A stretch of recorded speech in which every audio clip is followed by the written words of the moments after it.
दिहलो दीवाना दीवाना दीवाना तू होली में रानी रानी रानी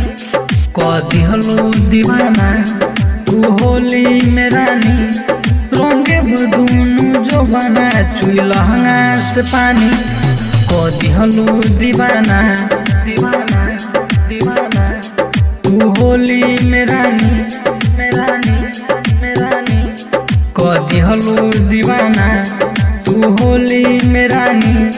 रंगे बदूनु जो बना चुई लहंगा से पानी को दिहलो दीवाना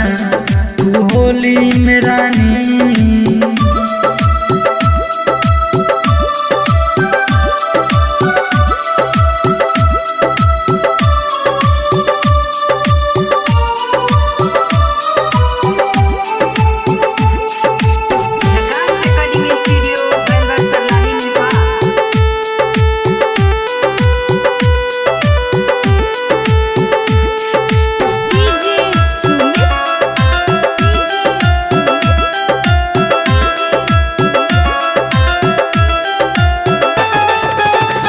में रहलू कहर मचौलू सुना दिल जानी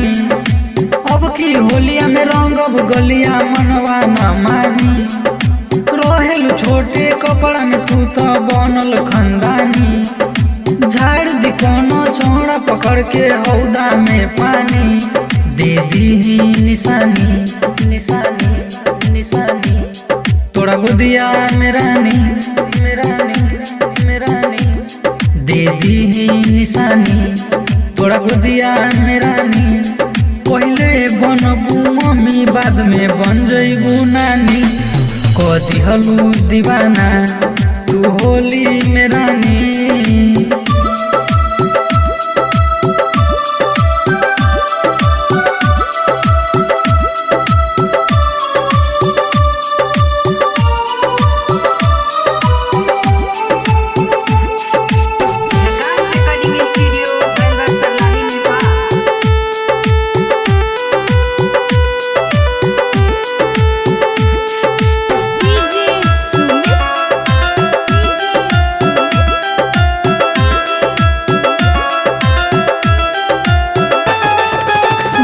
जगबलू शायद पुरा द तू हमारा मन के रंग द जो बना अबू अंगना तू दुल्हन बन के जोश जगबलू शायद पुरा द तू हमारा मन के रंग द जो बना अबू अंगना तू दुल्हन बन के और होली में रहलू बनल तू दानी दानी दानी कितना के दिहलू तू रंगे लारानी असो रंगे दो हमरो न हो की परेशानी को दिहलू दीवाना तू होली में रानी को दिहलू दीवाना तू होली में रानी